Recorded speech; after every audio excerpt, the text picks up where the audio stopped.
In the 1950s, George Reeves embodied the Man of Steel in Superman's first television adaptation, from its gritty black and white beginnings to the kid-friendly color years. To this day, an entire generation reveres George as their Superman, while for others, the show remains an overlooked, underrated chapter in the character's history. On this podcast, we bring everyone together as we break down each episode of Adventures of Superman, examining it within the context of the series itself, as well as the larger Superman mythology.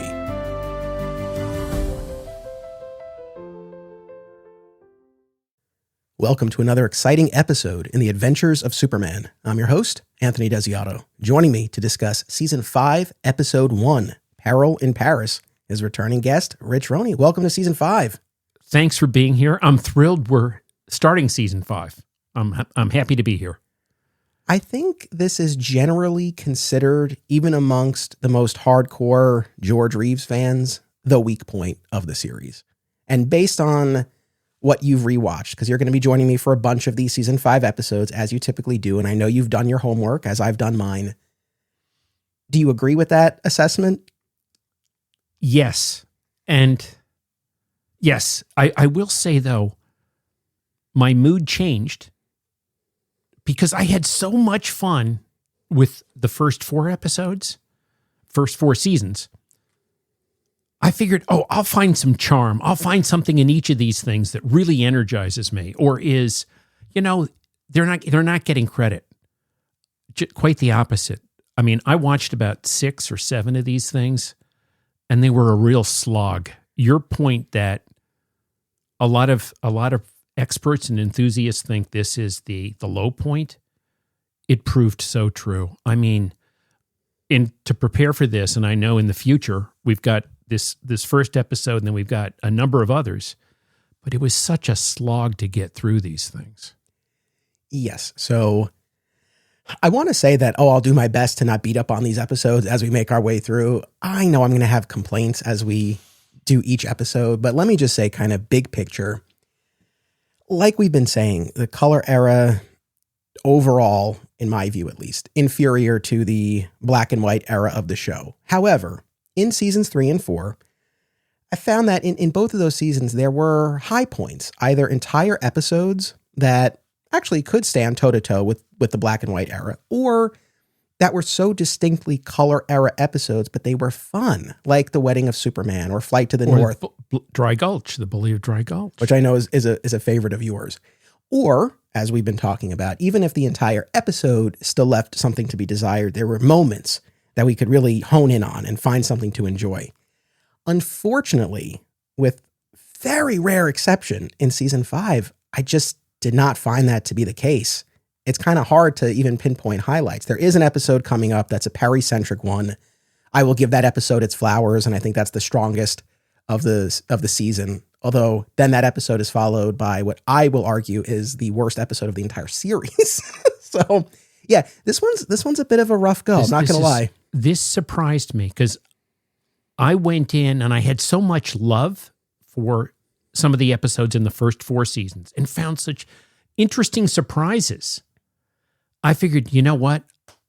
I got to pull back the veneer. I'll find something here, either a moment or a performance, or like, and you just teed it up, the whole thing with The Bully of Dry Gulch. There was some great comedy and the timing and the humor. I figured, well, I'll find a minute like that or 30 seconds like that. And no, that was not the case. Yeah, I think overall it's just generally kind of a lack of energy to the proceedings. We've talked about how the color episodes generally don't have the teeth that the black and white episodes did. Certainly not that the first season did, but here I feel like these episodes are like so aggressively toothless. It's like really kind of grating at a point. Grating. It's a slog. Now, Anthony, I can remember watching some of these episodes maybe when I was 5 years old. I lived in Chicago. And I haven't seen them in 64 years, right? But I can remember my brother and I would watch these. But when you're like 5 or 6 or 7, you don't have the critical eye or the sensitivity that we might today. And now I'm comparing it to seasons 1 and 2 and those gems in 3 and 4, but there's a real malaise that permeates season 5. And I did want to ask you, I mean, from the rare articles I've read, George Reeves was annoyed he was typecast. And I think he was trying for a while just prior to this to start his own production company and do his own show. I was wondering with some of these, did they deliberately try to get canceled? Was this, like, did he and the actors get together and go, look, I can't do this anymore? Did they try to deliberately get this canceled? I speculated on that. So I don't think that's the case. But one of the things that you and I talked about off mic is that George Reeves was in a car accident before the filming of season 5. And you might know more about the details of that specific incident, but I did consult Flights of Fantasy by Michael Haid. I've referred to this book a number of times. It is so detailed. There are entire sections on all of the personal appearances that George Reeves made. I mean, for anyone who's really looking for more of a dive into that side of things, I recommend the book. Obviously, that's not something that we're specifically focusing on here. But Haid does note in the book that because of that accident, the Superman scripts for 1956 were written to keep Reeves stunting to a minimum. The result was the least compelling season of the series, and since continued discomfort caused Reeves to reduce his usual exercise regimen, TV's Man of Steel would require a girdle to keep his middle in check. Interesting. That's from Haid's book. So interesting. At least on that front, maybe we can account for why this wasn't quite as action-packed. At the same time, I don't know how much that totally excuses things, because even if he's more limited in what he can do, there are still other kinds of stories that we can tell. So I mean, it's helpful to have that context, but like I said, that still only kind of alleviates my gripes so much. Well, as you said, you and I had an offline conversation as we were working out our schedule for the next few weeks. And I brought up the question. I go, hey, I do recall reading he had a car accident in 1956 prior to the filming of season 5. But as you said, yeah, but Rich, that doesn't explain the poor content, So while he might have been restricted in what he could do from an athletic standpoint or a stunt standpoint, the writers, some of these stories just are so... Well, so that's the other thing that you would ask me about. You're like, was there a big changeover in the writing staff? Yes and no. So David Chandler and Peggy Chandler continued to write a substantial number of scripts, and they had been with the show. The main difference in season 5, though, Jackson Gillis did not return for season 5, and they did bring in a new writer, Wilton Schiller. So we do have a new writer in the mix, so perhaps there's something to be said for that as well. The last thing I want to highlight from the book here, because this was definitely something that jumped out at me when I started watching the season 5 episodes, was that we no longer had the episode titles on screen. Right, yeah. We did now have the visual effect of bullets bouncing off of Superman. Typically, he would stand there and we would hear the sound effect of pew, pew, but you wouldn't see anything. Now you're getting that little effect. You see that flash of light. And apparently it was one or the other. This is from Haid's book as well. That once the final edits were done, Whitney Ellsworth omitted the superimposed episode titles used during the previous 3 seasons, opting instead for animation of bullets deflecting from Superman's chest during gunfire scenes. So I get my reading of that is in terms of time and or budget. They were so limited. It came down to one or the other. I mean, I miss those episode titles. And what kills me is that all the episodes open the same with an establishing shot, and it feels naked. It's like, oh, where's the episode title? And when I do this in bursts, so I watched like 3 episodes one weekend. I made my notes, but it was difficult when I put the DVD in, and I have to advance, and since every one of them starts the same, with him against the flag, and then he goes into the Clark Kent clothes, then he goes back to Superman. And they all have copyright 1957. I got to give it a few seconds to go, well, and then they all, right after that, they got the faceplate of the Daily Planet on so many of these things. So you got to get into it like a minute or two. Yeah, but I don't know. All to say that if it had to be one or the other, I'm actually okay with the trade-off because I do like the effect of the bullets bouncing off because it just always felt like we were missing something, or I felt like we were missing something. So I'm happy to see that now for the remainder of the series. So, those were just a few kind of big picture season 5 things I wanted to hit on. Shall we segue into this episode here? Sounds good. Okay. So, Peril in Paris, answering a call for help from behind the Iron Curtain. Superman flies recovered jewels into Paris, but has he been duped? This aired March 7th, 1957, written by Robert Drake and David Chandler, directed by George Blair. And our guest, Lillian Chauvin as Madame Constantine, Peter Mamakos as Gregor, Albert Carrier as Pierre Lumont, Charles Latore as Raoul, and Franz Rohn as Jacques Ducret, and, of course, we cannot neglect Robert Shane as Inspector Laney. Kind of a double role because Bill Henderson doesn't appear in this, but of course that's his regular character on the show. Overall impressions of this one?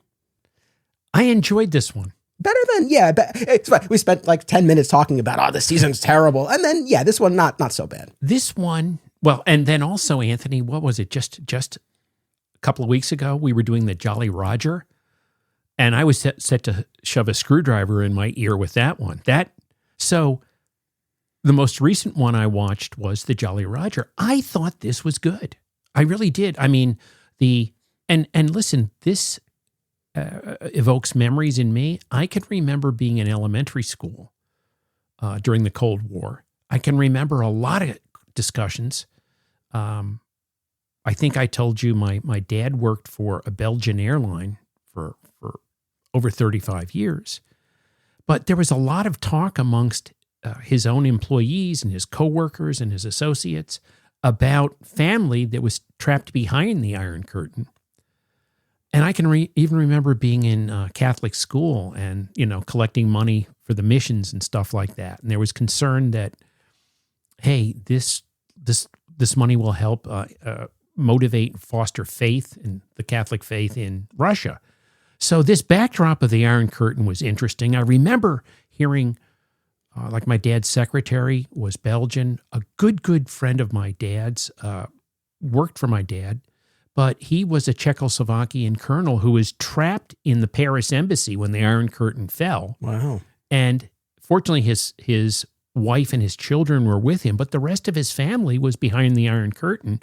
So this resonated with me, and I thought this was an intriguing plot line. I was impressed with Robert Shane playing the French police inspector, or the prefect. Apparently, this is at least 3 times. I mean, George Reeves played multiple roles.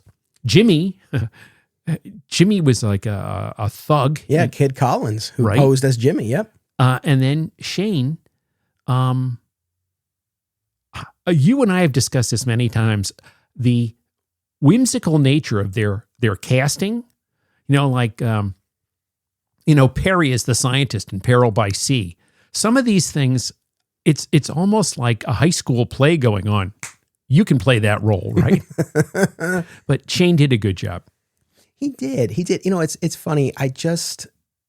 I wish that they had really committed to this bit, because there are other episodes where Clark/Superman travels to another country and deals with the head of police. And obviously there are certain lines in terms of portraying a different ethnicity. So I think maybe they would have run afoul of that if they had gone too far down that road. Are you teeing up the team of Zoran? Well, but nevertheless, like, I just think it would have been interesting if this was a recurring bit in the series as opposed to a one-off. You know what I mean? Like, if every now and then, like when they go somewhere else, it's like, it's always somebody who looks like Bill. Just like with Perry and his hidden talents, maybe they did go far enough with this, but I still think that they could have pushed it even more, where it's just like it becomes a character trait. Like, he's just got all these hidden talents. So I feel like they actually could have leaned into it, even more. Right. Now, I will say selfishly, and I think, I know we've touched on this, in the most perfect world, or in a more perfect world, if I had to choose between George Reeves playing, that guy that had his face altered, or Robert Shane playing the French inspector, I'd go for the first one. I think they could have done more with that. Yeah, 100%. But yes, I mean, when we get to the series finale, maybe that could be one of the things we tally up all of the doppelgangers, although I guess we already just did. It breaks my heart that we never got to see John Hamilton play another role. I mean, again, Perry White got to have plenty of other talents, but still, I don't know, it would have been interesting.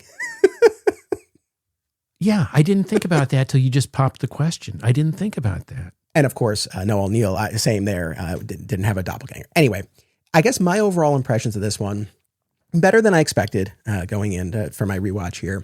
I liked, there were a couple of sets when Superman goes to the theater to meet Madame Constantine. I thought that set was cool.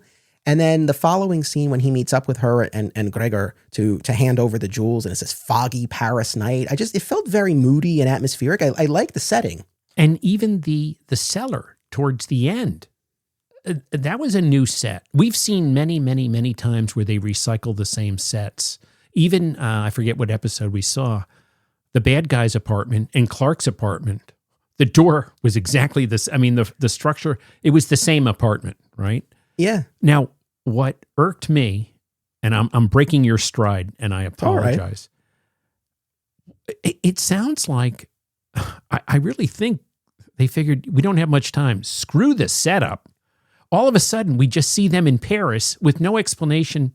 I mean, was this something they stopped by Paris on their way back from Burgonia? I mean, there was no explanation for why they were in Paris.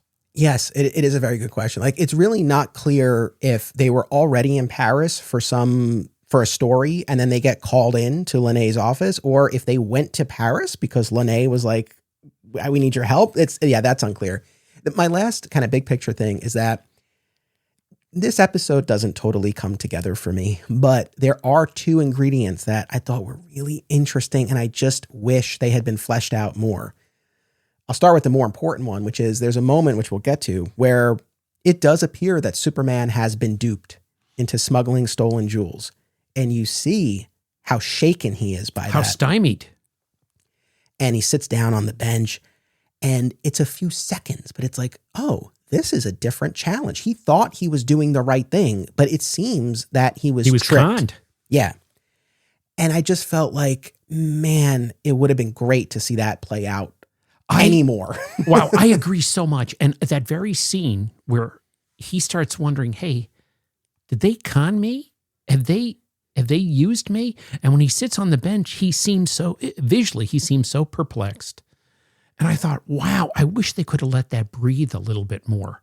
And this is what I'm saying. It all ties together here. If they were more limited in the action, that's fine. Right? Like, I'm not saying, oh, I wanted to see him jumping off of buildings in this episode. No, I wanted more of that moment of him wrestling with potentially being duped, because that's a different internal challenge than we've seen before. So there's that. I'm glad that they at least broached this territory, but I wanted so much more. And then the secondary thing, but that I did quite enjoy, is of course Jimmy slipping into his gangster shtick and pretending that he's this buyer. Maybe you didn't get as much mileage out of it. I liked it. Maybe, I don't know, maybe we got as much as we should have on that. But that's another angle where I'm like, I wouldn't have minded. I think this is my larger point. I think there was almost a farcical nature to this episode in terms of making the appointment, what time they were going to meet. The guy shows up early. Jimmy's pretending. There's a lot of back and forth. And I feel like this could have had a more comedic bent to it. And they could have leaned into kind of like a more farcical patter. See, and we're going to get into this with some other episodes. They tried comedy, and boy, 3 episodes I watched where there was a comedic attempt were duds. Yeah. I mean, they missed the mark by a long shot. Here, I would have liked it if they had been more serious about the Iron Curtain, the charity she wanted to get the jewels to help out the family, and also Superman being conned and duped, like just the moral dilemma. Like you said, when he sat on the bench just for like 3 or 4 seconds, you could see how perplexed he was. And I wish they would, instead of comedy, I wish they had gone. But now I'm starting, as we watch the episodes, Jimmy is comedic relief. He is. I mean, like, that's the thing. For me, he was the saving grace in this episode. When he's fumbling with that eyepiece and he puts it in backwards. And puts it in backwards, and then he gets tricked with the glass. Like, that to me was great. And that saved the episode for me in a big way. But yes, if I had my way, I would have preferred they leaned more into the drama. I guess where we're in agreement here is that I think we needed to lean more in one direction or the other, whether they leaned more into the drama or the comedy. I think this one ends up like arguably most all of these season 5 episodes. It's kind of like we're kind of in the middle, and you don't totally get everything that you want. All right. The other thing I was going to say that I was impressed with is the actress, Lillian Chauvin. Is that her name? Something like that. I can remember seeing her in many other episodes, a different TV series. I mean, I remember as a child seeing her in Mannix. But she was acting all the way up into the early 90s. I mean, she was in Friends. She was in the X-Files. I saw her on Frasier.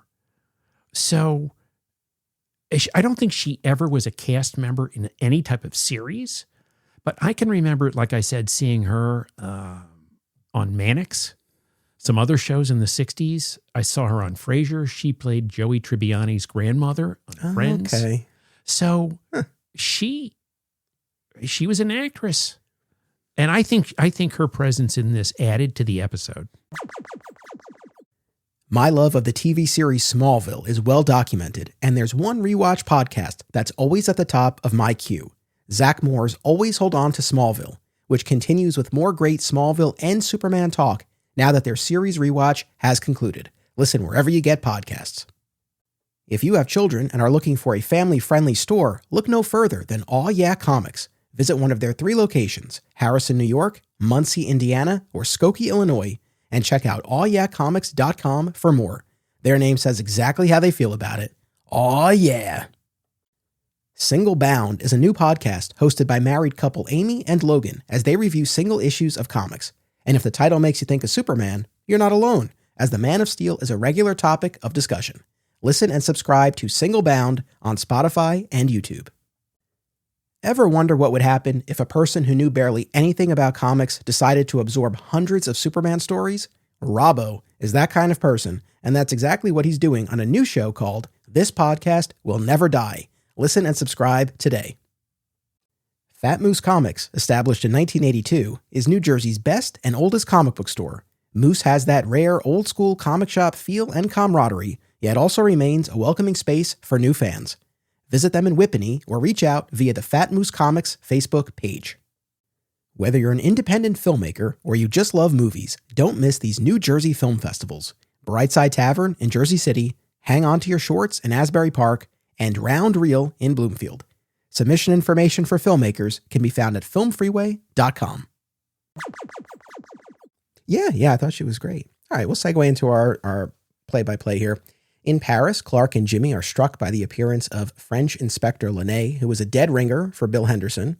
Launay produces a letter addressed to Superman from Madame Constantine, an actress who lives behind the Iron Curtain and needs help. At the hotel, Clark directs Jimmy to report to the planet and then takes off as Superman. And we have a near miss here, as in terms of the secret identity spilling the beans, right? Because we have Jimmy turn around, starts to go back into the room, then changes his mind. But if he had gone in and Clark was already gone, there'd be one less employee at the planet and one more human being on Superman Mountain. Yeah, 100%. And that's maybe not the only time we're going to mention Superman Mountain in this episode. But we've seen that before, even when Superman lost his identity, Yeah, another close call with Jimmy in particular. Another close call where Ginny, decided I'll go back in there and Clark is just about to change into the costume or change at different points. Jimmy almost inadvertently stumbled in. Yeah. Panic in the Sky. Yeah. I guess we already maybe said what we needed to about that first scene with Launay. I did enjoy Robert Shane as the French inspector. It seemed like he was having fun with it. It was a good bit. I liked when he played the French trope of smoothing his mustache. I can assure you it is a real mustache. I wonder, did they deliberately, because Shane was absent for a bit. I think he was in front of some of the congressional hearings about McCarthyism and stuff like that. And I do recall some Google reading that Reeves stood up for him when he was like the House Un-American Activities Committee was coming after him.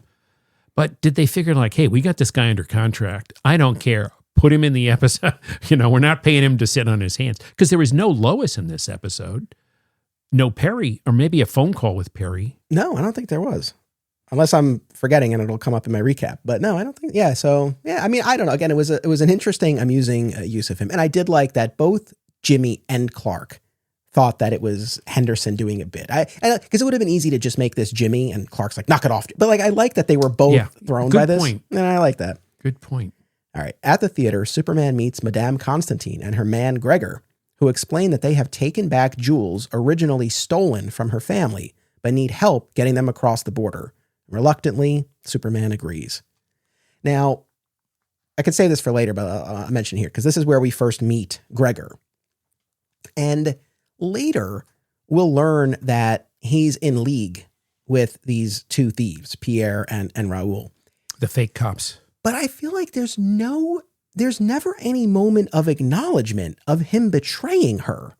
Correct. I feel like we get to this point, and we'll get to the scene, but there's just a moment when then he's just in league with these other guys. I feel like we were really missing something. Because there's this whole bit when he's introduced about how he's this loyal servant and friend. He's been with the family, and then he betrays her, but like not a word is said about it. And you only realize he's one of the bad guys like a minute or two later. Because when they first, at that one point when the fake cops kind of took them down to the cellar, at first I thought Gregor and Lillian Chauvin I thought they were both good guys and they were both kidnapped or held captive.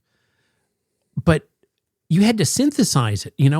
I lost like a minute realizing, oh, wait a minute, Gregor is really in cahoots with the fake cops. Like, it took me a second. Like, wait, is it the same guy? Like, and it's like, yes, it is. I don't know. That was just kind of a weird thing to not acknowledge at all. And it was impressive how he got that new job after he left Bergonia. Yeah, right. Yeah, for sure. I know. And that, folks, that's an in-joke. The same actor was, when Jimmy was the king of Bergonia, the same actor was one of the bad guys in that. Yeah. But absolutely. Here, as you said, he was set up as a loyal servant of Constantine's family.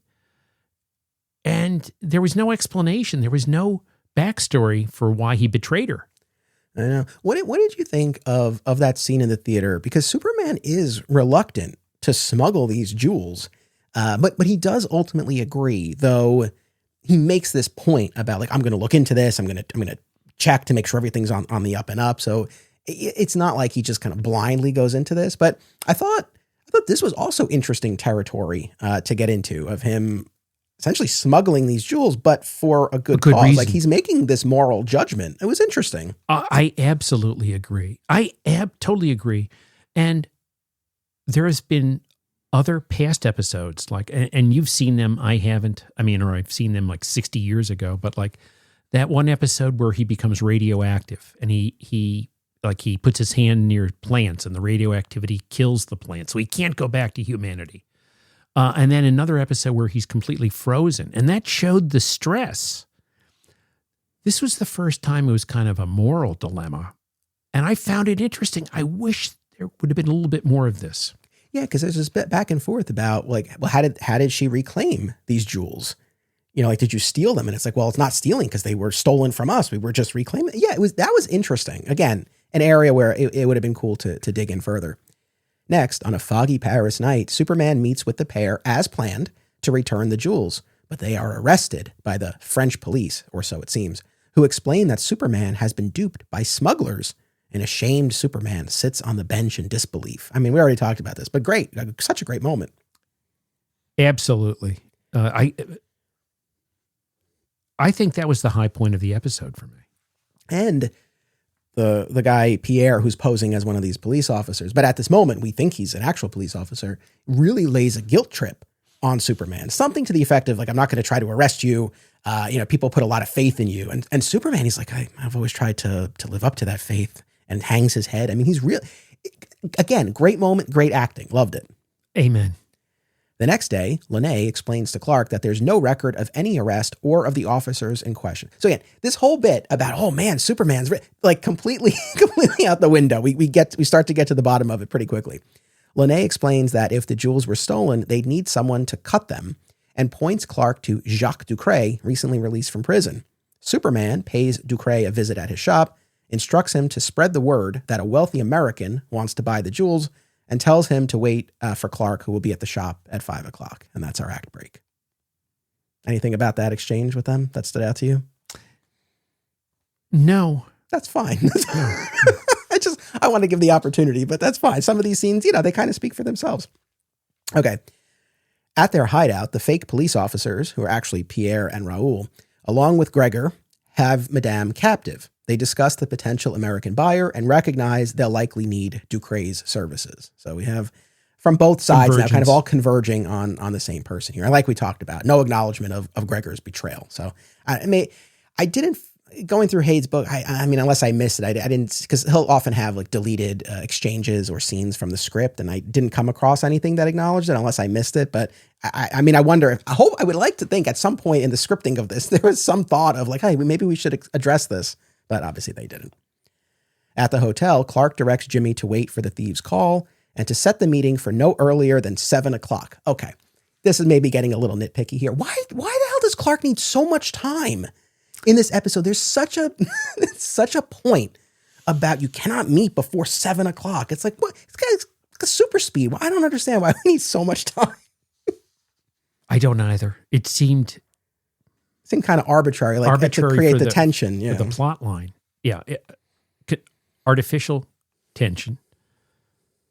I was wondering was he going to like fly behind the Iron Curtain and do some sort of research to appease his conscience or to really figure out more of the backstory? But it's like, no, all he was doing was going to meet Ducret at the shop at 5 o'clock. So between 5 and 7, what was it must have been a big distance. You know what I think? All right, here's my headcanon. I think maybe the Tip Top Club, they're expanding. They've got a Paris outpost, and he wanted to check out that location. La Grande Cap Club, Yeah. He wanted a cocktail. You know what? That's my story, and I'm sticking to it. Whether it was the Tip Top Club or not, I think like this guy, he just wanted some time to himself. Yeah, Jimmy's driving me nuts. Yeah, he's like, oh my God, this kid. I don't know. We'll go with that. Back at the hideout, Ducret has been taken and makes a play to escape by claiming he needs to get his tools, but Raoul goes in his place. I like that Ducret had his wits about. He was an interesting character, right? Because he had been in trouble with the law, but now he seemingly turned over a new leaf, and I like that. Pierre shows up 2 hours early at the hotel. Jimmy initially tries to stall and reminisce about old times. That made me laugh. He's like, why don't we sit? I'll order in dinner. Like, let's sit. We'll talk about old times. He's like, we just met. that I like. And then he goes along with Pierre to take a gander at the ice. We'll have that phrase used a bunch of times. At Ducret's shop, Clark runs into Raoul, who claims he is the new owner and tries to get rid of Clark. So short exchange there, but with Clark putting the pieces together. Finally, at the hideout, Jimmy slips further into his gangster shtick and fumbles with an eyepiece as he inspects the ice. When Pierre produces mere glass for Jimmy to inspect, Pierre sees through the ruse and prepares to imprison all three in a dungeon. See, I was impressed with this in terms of what they did story-wise, because Jimmy does it correctly, and he financially estimates the proper value, and he nails it. And there's must have been some suspicion, because he gave him this other stuff. And I'm sorry, all this was preceded by Jimmy mangling, putting in the eyeglass the wrong way, backwards, which was a nice bit of comedic humor. But then Jimmy blows it the second time he's looking at the glass. He goes, oh, it's worth 5,000 something, and just completely, the jig is up. Yeah, it was great. Yeah, I agree. I mean, I think that the fumbling with the eyepiece, and then even the way he's handling the jewels, I mean, he's not being very methodical. He's just pawing them, and he's got them all in his hands. But then, to your point, yeah, he does throw out a number that's within reason, I think. And so he gets some credibility. Yeah, and then again blows it. So I guess there was enough there on both sides where Pierre wanted that final test, and that's where Jimmy blows it. Then at last, Superman arrives and apprehends the thieves, explaining that he followed Raoul from Ducre's shop. Ducre starts to put the pieces together, remarking that he was supposed to meet Clark at the shop. Superman explains that Jimmy isn't the only one he has to keep tabs on. And I think there's a hidden final scene where Superman showed up at Ducre's shop and told him to pack a heavy coat.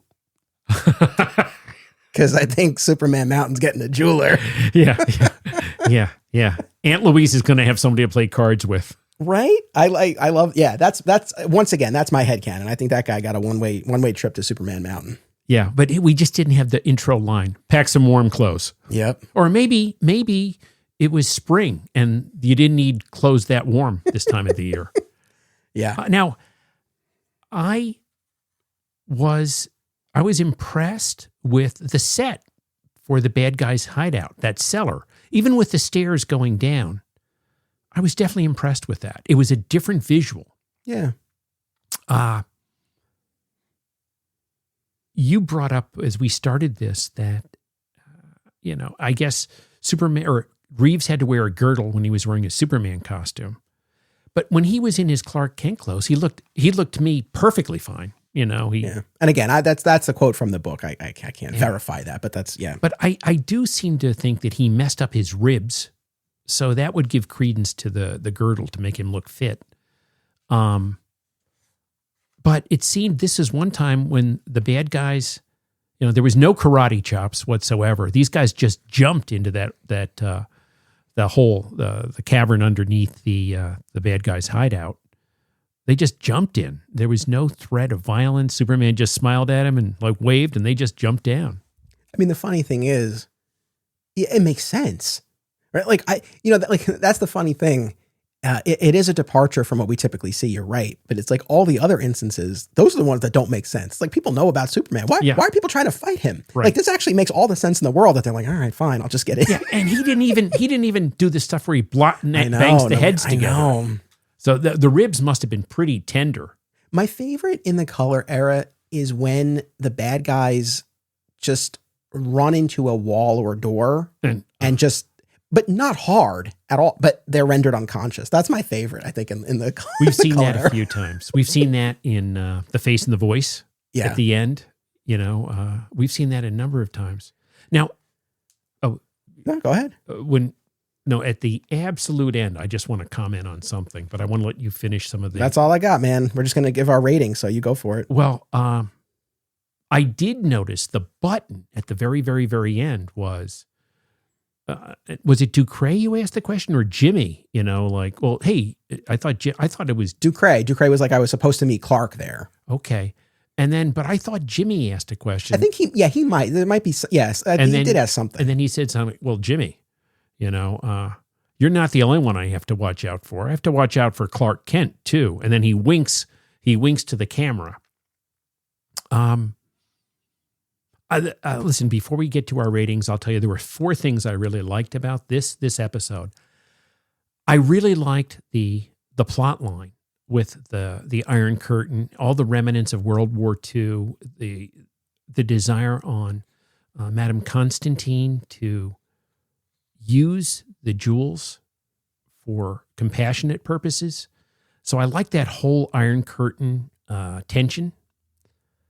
Which is very reminiscent with what I grew up with. So I like that. I thought Lillian Chauvin did a great job in her role. I loved Robert Shane playing the inspector, the prefect. He didn't get enough screen time. Mm-hmm. And then, frankly, I like some of the sets in this one because they were different. Yeah. So all in, I'm going to give this a 2.5. That's exactly what I was thinking. Okay, that solidified my, because I was like, do I go... I didn't know if I should adjust that, but that's what I had in my head. I think this is a 2.5. And listen, I have watched a few of the others. You're not going to see me be that magnanimous with other episodes. But the most recent episode I had seen was the Jolly Roger, and this was clearly a step up in even that one scene when Superman's perplexed and stymied. So yeah. I was impressed with this one. It was a good start to season 5. All right, yeah, we're off to a decent start here. Thank you so much for joining me. As always, you'll be back next week for Tin Hero. Our ratings might not be as high for that one. I don't. let's let the audience hear our assessment. Yeah, you guys got to come back next week to hear the story. But thank you, Rich. Thank you, audience. Keep tuning in. And until then, as always, remember, only Superman can do super things.